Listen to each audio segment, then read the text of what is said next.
तर दाढी राखणं म्हणजे मर्दपणाचं लक्षण आहे, नारायण राणेंच्या टीकेला मनोज जरांगेंनी हे उत्तर दिलंय।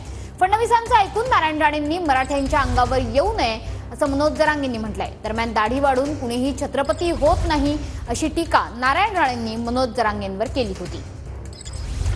घातलेस तरी तसाच दिसतो आणि कपडे काढले तरी तसाच, तुझ्यात आहे काय बघण्यासारखं? आतापर्यंत एवढ्या वर्षात 400 वर्षात बऱ्याच जणांनी दाढी वाढवली, छत्रपती झाले का?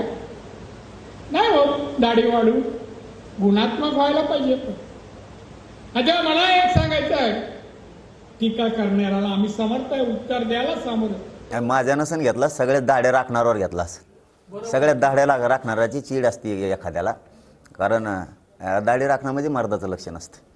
त्यामुळे ते सगळ्यात दाढ्यावाल्यावरती केलं असेल, पण मी त्यांना उत्तर नाही देत। शेवटी त्यांचं वय मोठं आहे आणि मी त्यांना दादा म्हणतो, प्रामाणिकपणानं सांगतो की मी त्यांना दादा म्हणतो, सन्मान करतो। पण सन्मान शब्दाचा अर्थच त्यांना कळत नसेल तर त्याला मी काय करू शकत नाही।